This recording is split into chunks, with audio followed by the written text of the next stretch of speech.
तो positive emotions लेके आइए, हम्म। एंड बार बार नेगेटिव इमोशंस लाओगे तो लोग नहीं सुनने वाले. So yeah positive emotions are about joy, happiness, provoking, curiosity, sometimes a little bit of roller coaster, कि पहले उनको डराओ भी लेकिन उनको फिर इंस्पायर भी करो.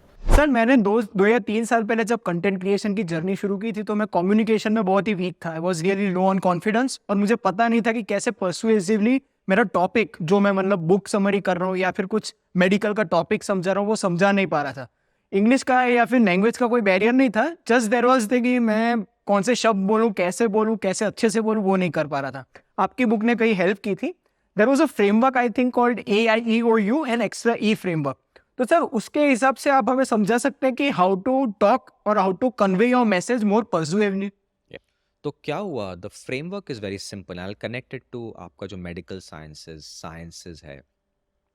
एक बहुत बढ़िया पिक्चर है अपोलो 13, राइट, जिसमें पीपल 3 एस्ट्रोनॉट्स ऊपर हैं, अटक गए हैं, उनको वापस लाना है. तो उसमें एक सीन था, and this is science communication is the most difficult communication. And one of my dream is to bring it to India and okay. do some very good work on that. I'm already working with IISc and ISRO on trying okay. to make scientists and engineers, and Ahmedabad University का भी एक program for scientists. Okay. So science communication is the toughest क्योंकि इतनी complex thing कैसे समझाओ. या. So let's look at AEIOU extra framework. कि problem क्या है, पहले तो लोगों का अटेंशन स्पैन बहुत कम है. सब लोग अपने अपने दिमागों में है. किसी के दिमाग में भूख होगी कि बिरयानी खाऊंगा, किसी के दिमाग में थकावट होगी कि यार कुछ सुनने को टाइम ही नहीं है, कोई व्हाट्सएप पे लगा होगा, कोई सोच रहा होगा कि कोई ये करना है. तो पहली चीज़ ये है कि आप जब बोलना शुरू करें, अटेंशन उनका पकड़ लें. और अपोलो 13 में कैसे अटेंशन पिकअप किया, दे सेड कि 3 एस्ट्रोनॉट ऊपर हैं और शायद वापस नहीं आ पाए. तो दैट सेंटेंस, शायद नहीं आ पाए, सब लोग they all suddenly change, right, attention seeking. Then the second is example. तो this was a TV show, Walter Cronkite and everybody were doing it, and they are they, वो लोग काफ़ी सोच समझ के, and they plan it, and there's a उनके education system में communication को बहुत इंपॉर्टेंस देते हैं. तो that's why it's slightly easier for them. हमारे लिए थोड़ा सा एफर्ट है. या. तो वो लोग एक्सप्लेन करते हैं टीवी पे कि कैसे समझाएं कि इन एस्ट्रोनॉट्स को लेके कैसे आएंगे. कई लोगों को समझ में भी नहीं आएगा, राइट. तो वो लोग क्या करते हैं, एक फुटबॉल लेके आते हैं कि ये अर्थ है, और एक छोटा सा डिवाइस लेते हैं कि ये पेन, कि ये उनका स्पेसशिप है और ये फुटबॉल है. उससे जो 200 मिलियन टीवी पे देख रहे थे, they were able to understand. That becomes an example. Ball becomes an example of earth. Pen becomes an example of the spaceship. This is example. लोगों को समझ में आता है. Examples need to be simple and visual. Okay. तीसरी बात, आई factor. आई factor क्या होता है, एक मूवी थी अवेंजर्स, या. उसके अंदर एक सीन दिखाता हूँ अपनी क्लासेस में कि लोकी और ये सब लोग लोगों को मार रहे होते हैं, राइट, और कैप्टन अमेरिका और उनके फ्रेंड्स आते हैं, और सारे पुलिस वाले बोलते हैं कि तू कौन है, क्यों मैं सुनूं तेरे को. और कैप्टन अमेरिका ढूं ढां करके मारता है. And that's when the policeman gets the message कि यार ये तो बहुत तोप चीज़ है, इसकी बात सुन लो, यही बचाएगा.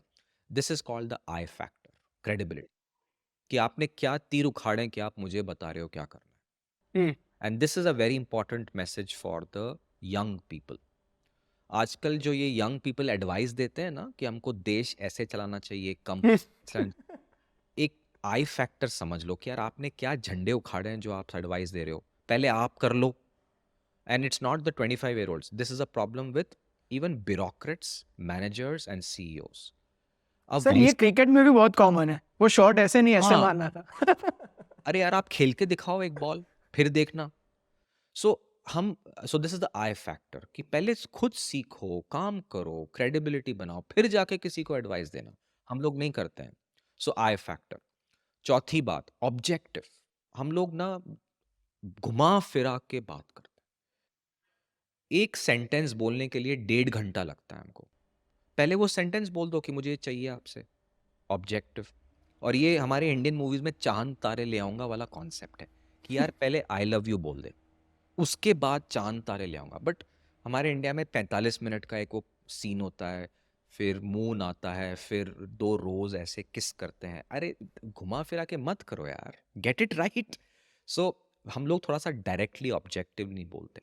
सो ओ फॉर ऑब्जेक्टिव, कि टेल योर ऑब्जेक्टिव एक सेंटेंस में, specific, measurable, achievable, realistic, timely. मुझे ये चाहिए आपसे और इस समय तक चाहिए, लोगों को समझ में आता है। फिफ्थ इज यू फैक्टर, कि मेरे कम्युनिकेशन, मेरे इस प्रोजेक्ट से आपको क्या लाभ होगा, क्या बेनिफिट होगा। That is you factor. I factor, ये मैं कर सकता हूं। यू फैक्टर, इससे आपको ये फायदा होगा। हम लोग नहीं बोलते हैं। And the last is emotion, और emotion is always negative emotion in many of our communication, right? गुस्सा, एंगर, आपने ये नहीं किया, आपने वो नहीं किया, इमोशंस। तो पॉजिटिव इमोशंस लेके आइए, एंड बार बार नेगेटिव इमोशंस लाओगे तो लोग नहीं सुनने वाले। So positive emotions are about joy, happiness, provoking, curiosity, sometimes a little bit of roller coaster, कि पहले उनको डराओ भी लेकिन उनको फिर इंस्पायर भी करो। स्पीच दीजिए, प्रेजेंटेशन दीजिए, ब्लॉग बनाइए, वीडियो बनाइए, ईमेल्स बनाइए ऑन दिस फ्रेम।